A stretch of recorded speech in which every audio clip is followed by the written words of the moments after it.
Dans un cours de mécanique des fluides, il paraît incontournable d'échapper à un chapitre sur le principe fondamental de la dynamique. Et dans le bilan des forces qui apparaît dans le principe fondamental de la dynamique, il va falloir prendre en compte à la fois des forces de volume qui vont être liées à la masse volumique du fluide et des forces de surface qui vont traduire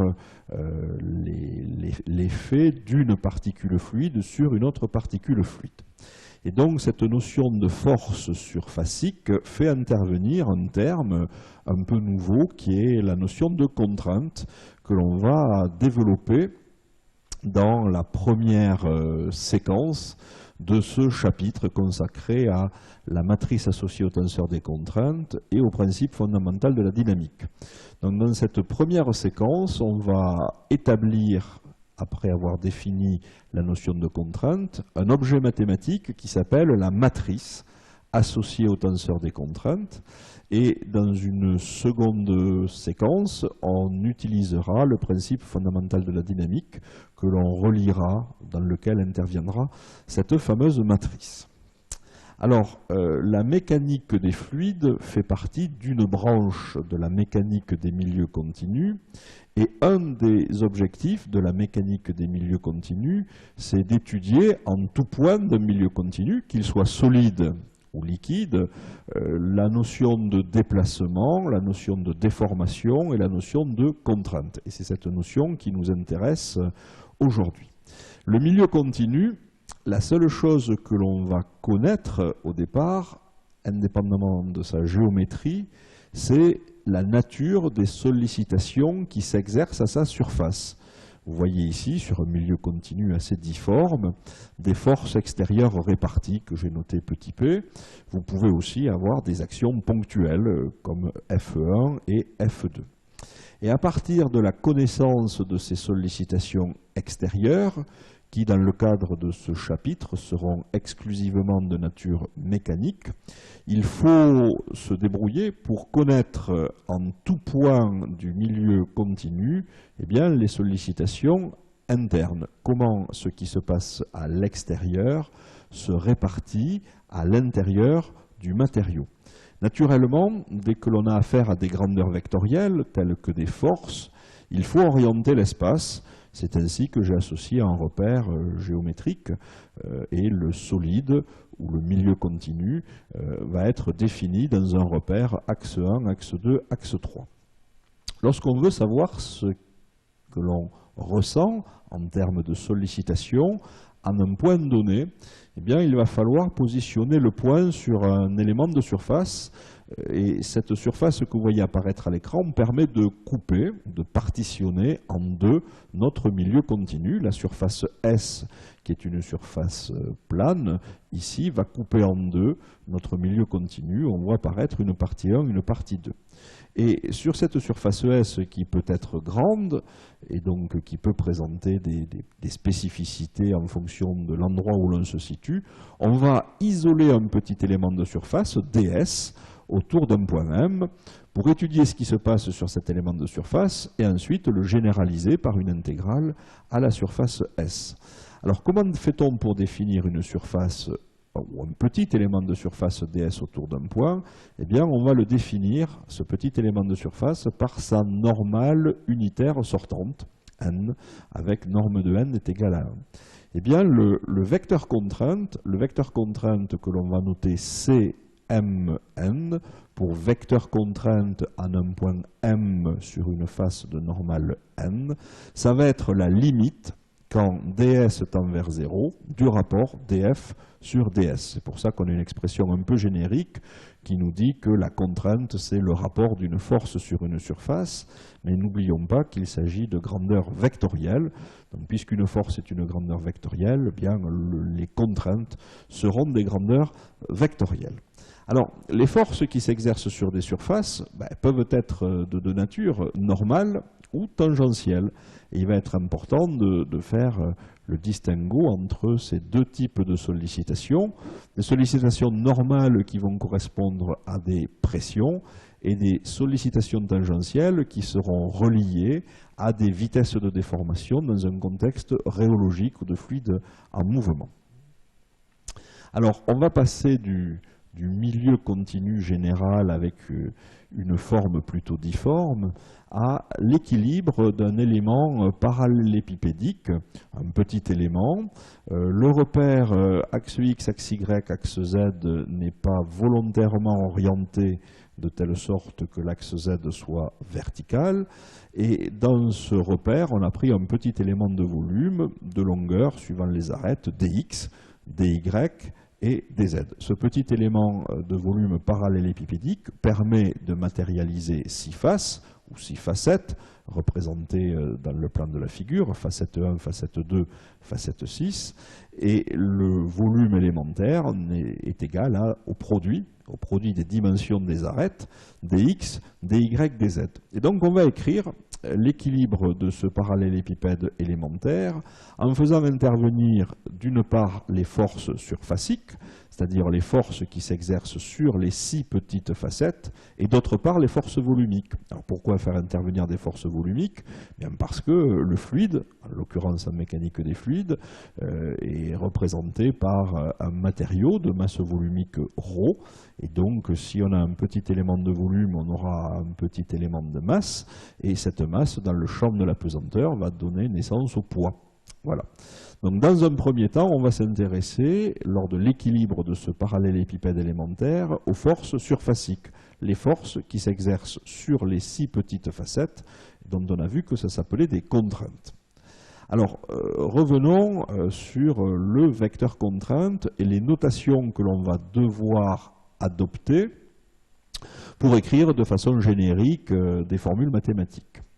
Donc j'ai représenté ici un volume élémentaire dans un repère géométrique et je m'en vais agrandir la petite facette que vous voyez à droite, ds. Cette petite facette, elle est repérée par sa normale unitaire sortante n, et sur cette petite facette s'exerce le vecteur contrainte Cmn. Ce vecteur contrainte, il est toujours possible de l'écrire sous la forme d'une somme de 2 composantes, ces composantes étant portées par l'axe n et par un axe, je n'en dis pas plus, perpendiculaire à l'axe n que l'on appelle l'axe petit t. Les axes petit n et petit t forment un plan qu'on appelle le plan de Moore, dans lequel se situe le vecteur contrainte. Lorsque l'on projette le vecteur contrainte suivant l'axe n, on projette en faisant apparaître un produit scalaire, Cmn scalaire n, on obtient la composante normale du vecteur contrainte que l'on note sigma n. Et lorsque l'on projette le vecteur contrainte suivant l'axe t, on obtient, là encore avec un produit scalaire, la composante tangentielle que l'on note tau. Et de cette façon, on peut écrire que le vecteur contrainte s'écrit sous la forme sigma n n plus tau t.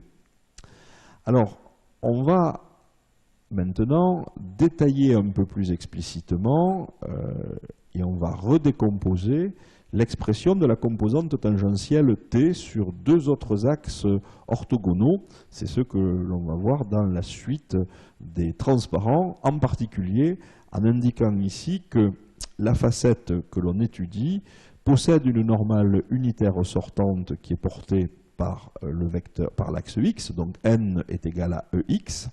Sigma n va donc être noté sigma x.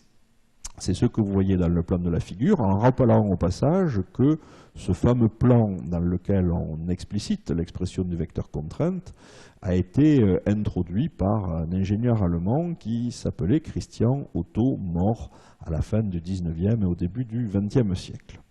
Alors, la composante tau, on va la redécomposer sous la forme d'une somme de 2 composantes. En effet, la composante tau, elle est dans le plan y, z. Et donc, on va écrire la composante tau sous la forme d'une somme de 2 composantes, tau x, y, c'est-à-dire la composante tangentielle du vecteur contrainte qui s'exerce sur une face de normale x, c'est l'indication du premier indice, dans la direction Y. C'est la signification du deuxième indice dans l'expression taux XY. Et puis l'autre composante que vous voyez représentée par une flèche bleue verticale, taux XZ, c'est la composante tangentielle du vecteur contrainte.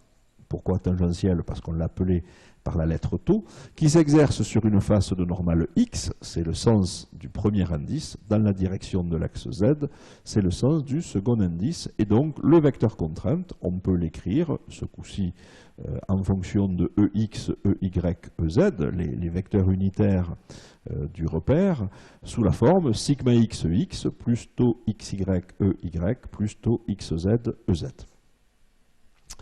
Alors, de façon générique, on notera sigma indice petit i, la composante normale du vecteur contrainte qui s'exerce sur une face de normale petit i dans la direction petit i, et on notera de façon générique taux indice ij, la composante tangentielle du vecteur contrainte qui s'exerce sur une face de normale petit i dans la direction petit j.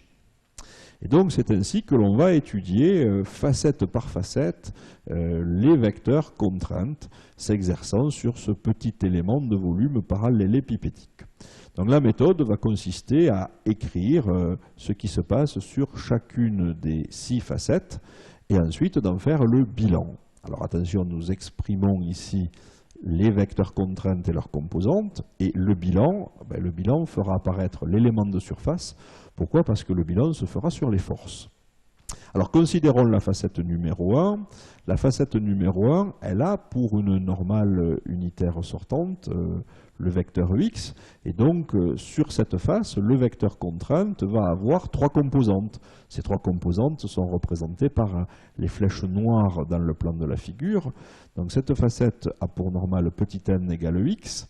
Les composantes du vecteur contrainte sont donc, en utilisant les notations génériques, sigma x, taux xy et taux xz, la composante qui s'exerce sur une face de normale x, pour sigma x, la composante tangentielle qui s'exerce sur une face de normale x dans la direction y, et la composante tangentielle, taux xz, qui s'exerce sur une face de normale x dans la direction z. Quelle est l'équation de la face considérée? Quelle est sa position?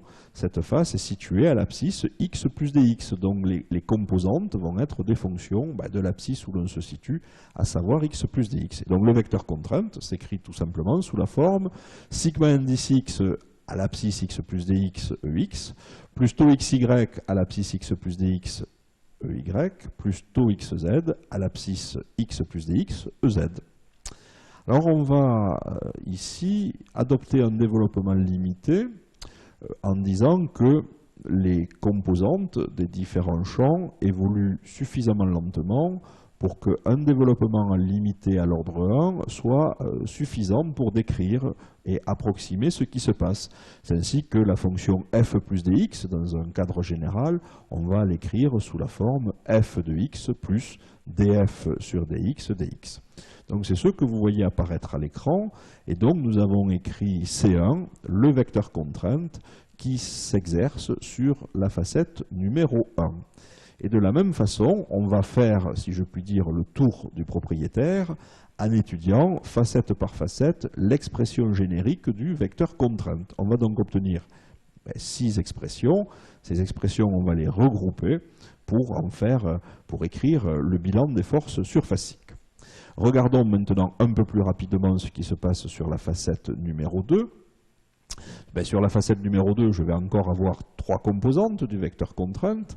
La facette numéro 2 a pour normale unitaire sortante moins ex. Les composantes seront toujours du type sigma indice x, taux xy, taux xz. La position ou l'équation de la facette, c'est une facette qui est située au niveau de l'abscisse x, donc tous les champs seront des champs fonction de petit x, et donc on écrit l'expression du vecteur contrainte, Cmn égale Cm de moins ex, puisque n est égal à moins ex, et par naturellement utilisation de la relation vectorielle, on va écrire que Cmn est égal à moins le vecteur contrainte qui s'exercerait sur une face au point M sur une face de normale Ex. C'est le principe de l'action et de la réaction.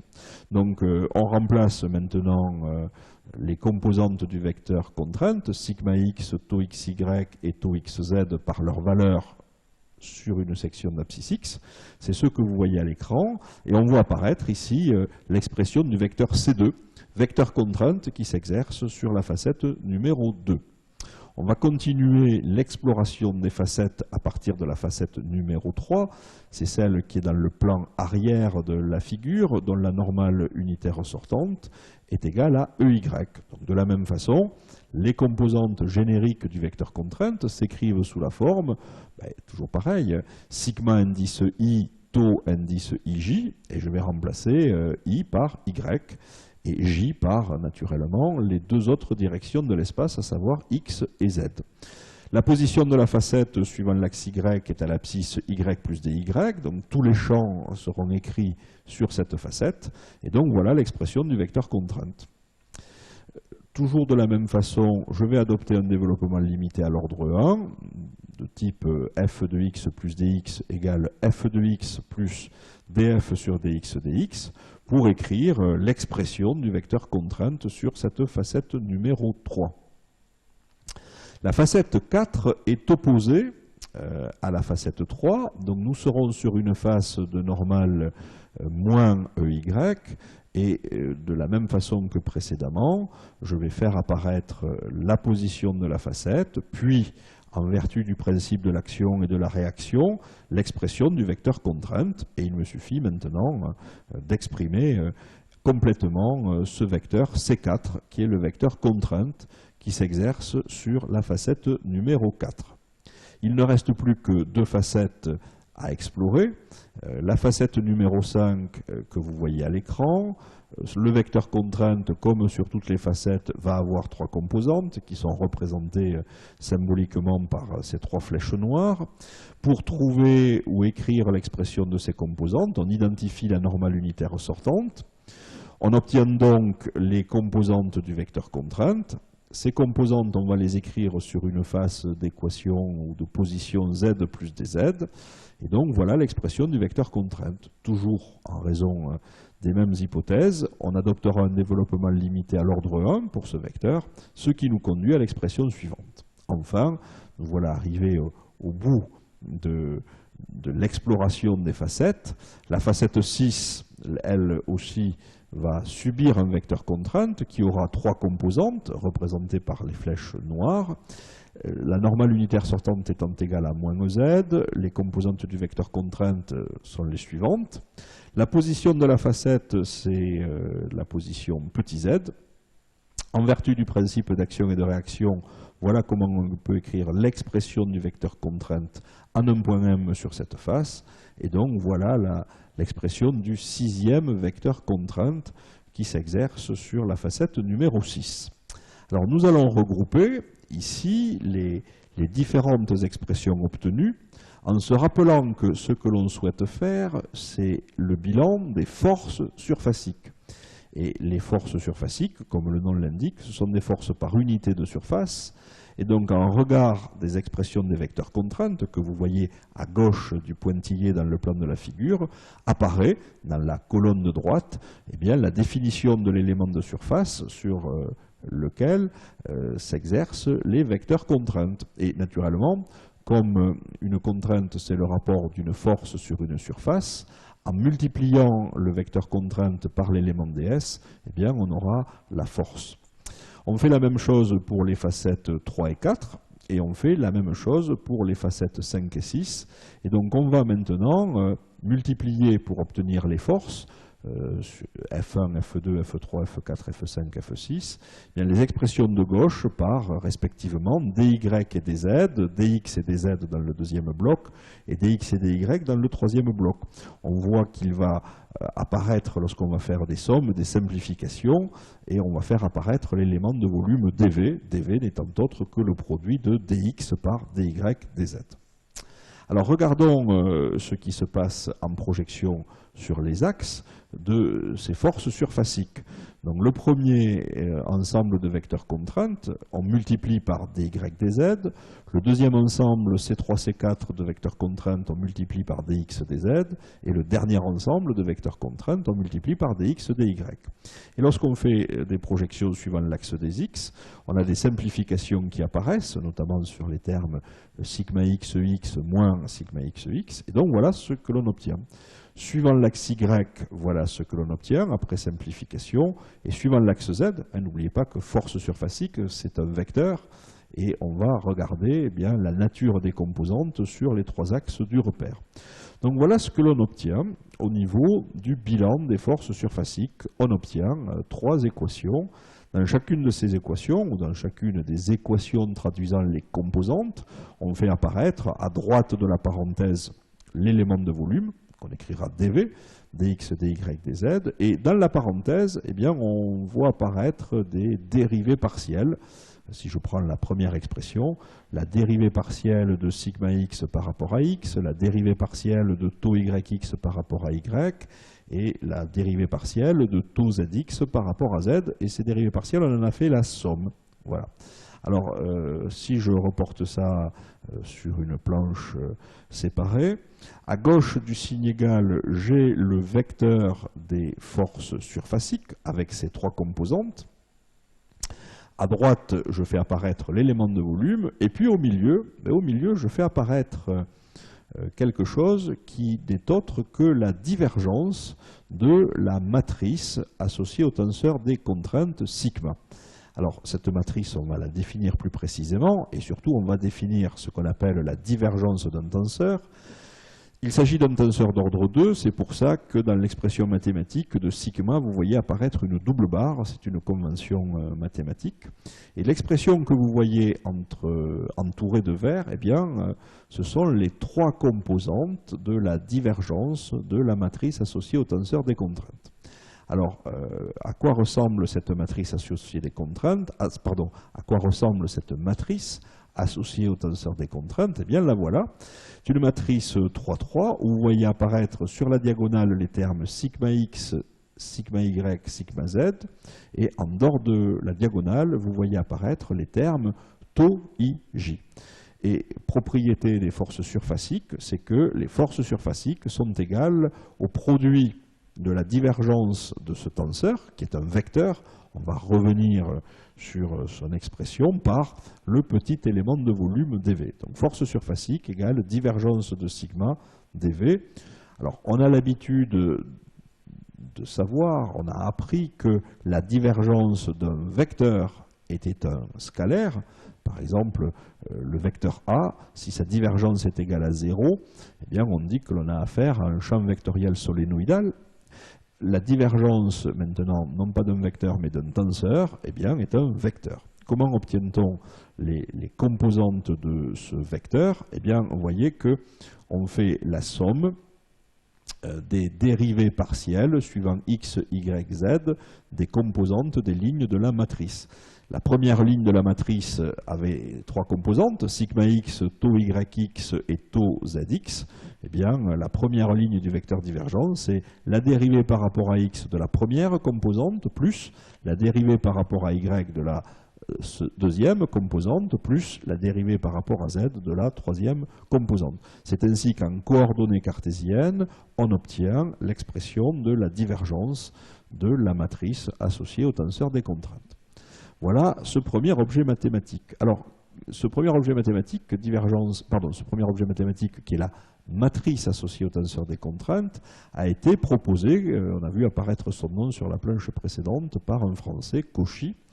Et on va tout de suite voir que cet objet mathématique ne comporte pas en fait 9 composantes distinctes, il n'en comporte que 6. Pourquoi? Parce que cette matrice va être symétrique.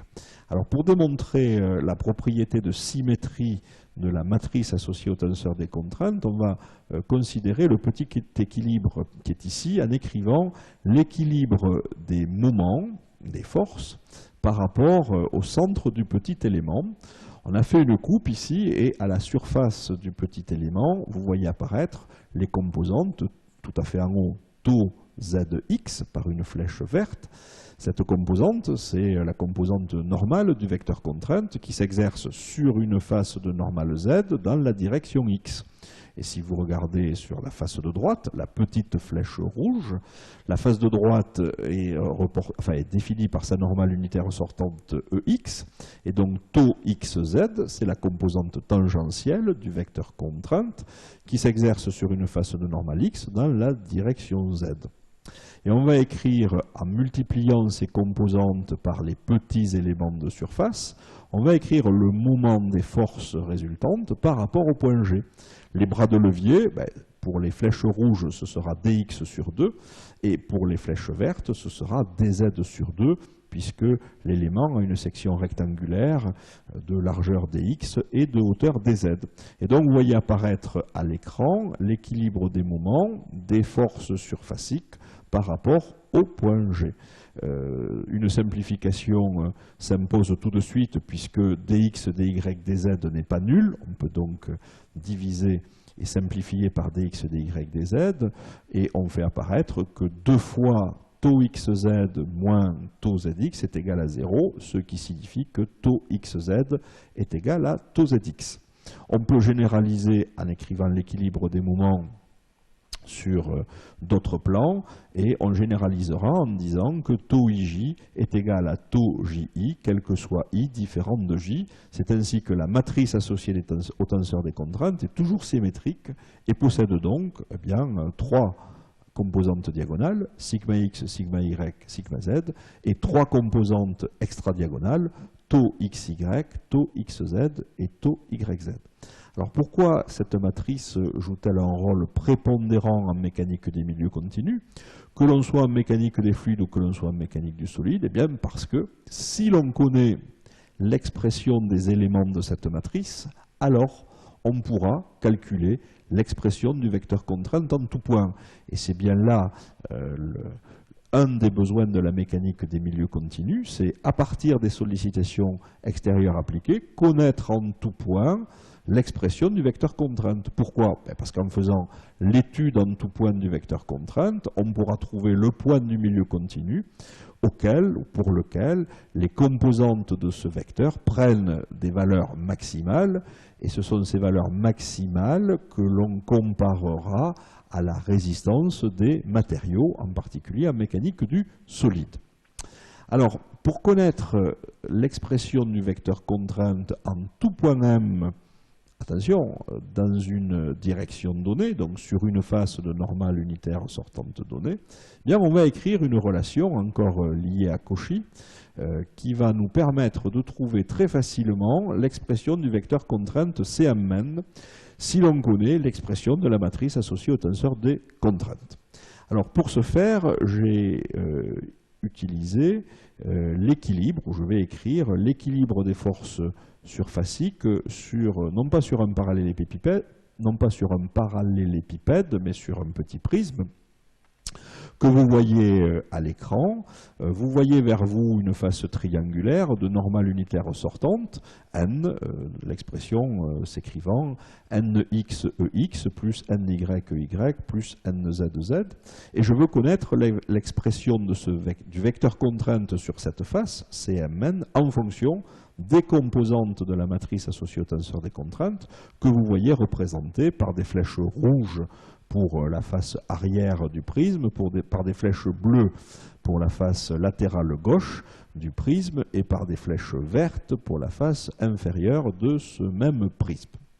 Alors, on va définir la notion de cosinus directeur en disant que la projection de l'élément de surface ds triangulaire que vous voyez à l'écran, eh bien, sur une face de normale ex s'écrira ds fois nx, sur une face de normale y s'écrira sous la forme du produit de ds par ny, et de la même façon, sur une face de normale z s'écrira sous la forme du produit de ds par nz. On va écrire l'équilibre des forces en considérant qu'il n'y a pas de force volumique ici, Pourquoi on peut faire cette supposition? Parce qu'on peut prendre l'élément de volume aussi petit que l'on le souhaite et donc négliger la contribution de la petite composante volumique qui serait un infiniment petit d'ordre 3 devant les composantes des forces surfaciques qui sont des infiniment petits d'ordre 2. Donc somme des forces égale 0 et donc somme des forces c'est un vecteur. On va écrire en projection sur l'axe des x, puis en projection sur l'axe des y, puis en projection suivant l'axe des z, ce que l'on observe. Alors le vecteur noir, le vecteur qui correspond à Cmn, lorsque je veux faire la projection des forces sur l'axe des x, bien je m'en vais déjà calculer la force, donc je multiplie Cmn par l'élément de surface, ds, et je vais faire tout naturellement le produit scalaire avec le vecteur Ex. Le produit scalaire permet d'obtenir des projections. Ensuite, je vais avoir le produit de sigma x. Sigma x, par définition, c'est la composante normale du vecteur contrainte qui s'exerce sur une face de normale x dans la direction x. C'est la flèche rouge que vous voyez pointer vers l'arrière de l'écran, multipliée par l'élément de surface dsx, dont on rappelle au-dessus qu'il est égal à ds fois nx, et ainsi de suite pour les autres flèches qui vont intervenir en projection suivant l'axe des x. Comme je l'ai dit, on peut remplacer dsx, dsy et dsz par les produits de nx, ny, nz par ds. On peut simplifier par ds, pourquoi? Parce que l'élément de surface n'est pas nul, et on obtient donc une première équation. À gauche, vous avez un scalaire qui est obtenu à partir du produit scalaire de Cmn par Ex, et à droite, eh bien, vous avez une combinaison sigma x nx plus tau yx ny plus tau zx nz. On va faire naturellement la même chose en projection suivant l'axe y, en faisant intervenir un produit scalaire pour le vecteur Cmn par le vecteur Ey, et toujours pareil, on va remplacer dsx, dsy, dsz par leur valeur. Nous allons simplifier par dz de façon à obtenir une deuxième équation que vous voyez apparaître au bas de l'écran. On va faire la même chose en projection suivant l'axe des z pour obtenir une troisième équation. Et que va-t-on faire? Eh bien, on va regrouper côte à côte ou dans un système ces trois équations qui traduisent un bilan. Si on regarde d'un petit peu plus près ce système, on voit apparaître à droite du signe égal le produit de la matrice associée au tenseur des contraintes par le vecteur n et ses composantes nx, ny, nz, et on voit apparaître à gauche du signe égal le vecteur Cmn. Et donc ce que vous voyez apparaître à l'écran, eh bien c'est la relation de Cauchy qui nous dit que si nous connaissons la matrice associée au tenseur des contraintes, et si l'on se fixe un point sur une face de normale unitaire sortante petit n, alors par une simple multiplication de la matrice par le vecteur, on pourra obtenir le vecteur contrainte et ses composantes. Et il suffira ensuite d'étudier naturellement la variation des composantes de ce vecteur contrainte en fonction du point M de l'espace et en fonction de la direction de la surface passant par ce point M. Voilà. Donc c'est Cauchy, mathématicien français, qui a proposé cette relation, vous voyez, à la fin ou au milieu du XIXe siècle. Alors, la matrice associée au tenseur des contraintes, qui est symétrique, nous l'avons démontré, on va pouvoir toujours la réécrire sous la forme d'une somme de deux matrices. En faisant intervenir la contrainte moyenne, c'est la somme des valeurs de la trace de la matrice, donc de la diagonale, divisée par 3. Donc sigma m est égal à 1/3 de sigma x plus sigma y plus sigma z. En faisant apparaître sigma m sous la forme du produit de sigma m fois la matrice identité, on obtient la décomposition que vous voyez apparaître à l'écran, qui fait apparaître ce qu'on appelle le tenseur sphérique, ou le tenseur isotrope, sigma m fois la matrice identité, plus le tenseur déviatorique. Alors pourquoi on fait apparaître ces expressions-là? Eh bien, parce que le tenseur sphérique que vous voyez à gauche, c'est le tenseur d'équilibre. Et s'il y a effectivement une déviation de l'état d'équilibre, parce qu'il y a un mouvement, eh bien, on fera intervenir le tenseur déviatorique. Et vous voyez que le tenseur sphérique ne fait pas apparaître les composantes tangentielles du vecteur contrainte, contrairement au tenseur déviatorique. Et donc le tenseur déviatorique, c'est celui que l'on va relier, que l'on va corréler à partir des lois de comportement, en particulier aux vitesses de déformation que l'on rencontre en rhéologie. Dans un rhéogramme, on dessine l'évolution ou la loi de comportement reliant la composante tangentielle d'un vecteur contrainte, tau, à une vitesse de déformation que l'on note gamma point ou epsilon point suivant les auteurs. Donc la matrice associée au tenseur des contraintes pourra toujours être décomposée, et en particulier en mécanique des fluides, et je dirais même plus en mécanique des fluides qu'en mécanique du solide, toujours sous la forme d'une somme de deux tenseurs. Le tenseur sphérique, je ne vous cache pas que sigma m, ce sera la pression isotrope, et du tenseur déviatorique. Voilà, nous avons atteint la fin de cette première partie consacrée aux contraintes et à la matrice au tenseur des contraintes, et donc nous vous invitons à reprendre les éléments de ce chapitre au travers des questions de ce petit quiz en répondant aux questions suivantes. Que recouvre la notion de contrainte? Que représentent les notations sigma i et tau ij? Comment s'écrit l'expression du vecteur contrainte dans le plan de Moore? Quelle est l'origine de la matrice associée au tenseur des contraintes? Que représente la divergence d'un tenseur d'ordre 2? Démontrer que la matrice associée au tenseur des contraintes est une matrice symétrique. Énoncer la relation de Cauchy et rappeler quel est son intérêt. Et enfin, dernière question, quel est l'intérêt de la décomposition sous la forme d'une somme d'une partie sphérique et d'une partie déviatorique de la matrice associée au tenseur des contraintes? Voilà, donc je vous remercie de votre attention pour cette première séquence, et nous allons maintenant rajouter à ce bilan de force surfacique le bilan des forces volumiques pour écrire le principe fondamental de la dynamique, somme des forces égale m gamma. Donc je vous donne rendez-vous tout de suite dans la seconde séquence de ce chapitre dédié aux contraintes et au principe fondamental de la dynamique. Merci encore pour votre attention.